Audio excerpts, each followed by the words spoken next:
এটা বলে দেখে না। লক্ষ লক্ষ যুবকের জীবন এভাবে চেঞ্জ হয়েছে, লক্ষ লক্ষ, একটা দুটা না। ইনশাল্লাহ আপনারটাও হবে ইনশাল্লাহ। লক্ষ লক্ষ যুবকের জীবন পরিবর্তন হয়েছে এবং এমন এমন জায়গায় গিয়ে এই কথাগুলো পড়ছে, আমিও জানি না কোথায় গিয়ে কথাগুলো পড়ছে। যেমন আজকে যে এয়ারে আসছিলাম, বাংলাদেশের একটা বড় কোম্পানির একজন এমডি আমারই হয়তো পাশে বসেছিল, আমি চিনতে পারি নাই, সে আমাকে চিনেছে। নামার সময় আমাকে বলছে যে আপনি আমার কার্ডটা রাখেন, কোনো একদিন হয়তো আমি আপনার কাজে আসতে পারি।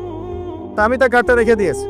তিনি বলছেন যে আপনার লেকচার শুনে আমি 3টা কাজ করেছি। 1, হজ ফরজ হয়েছিল আমার উপর, হজ করেছি। 2, আমি বড় একটা সুদী কোম্পানির মধ্যে ছিলাম, আমি সুদের সমস্ত সম্পদ দান করে দিয়েছি। সুদ তো ছেড়ে দিয়েছি, সুদের সমস্ত সম্পদ দান করে দিয়েছি। আর 3 নাম্বার, নামাজে গাফেল ছিলাম, নামাজ ধরেছি। তো আমি কিন্তু তাকে চিনিও না এবং তিনি কত বড় কোন কোম্পানির এমডি তাও জানি না। এরকম নিঃসন্দেহে এই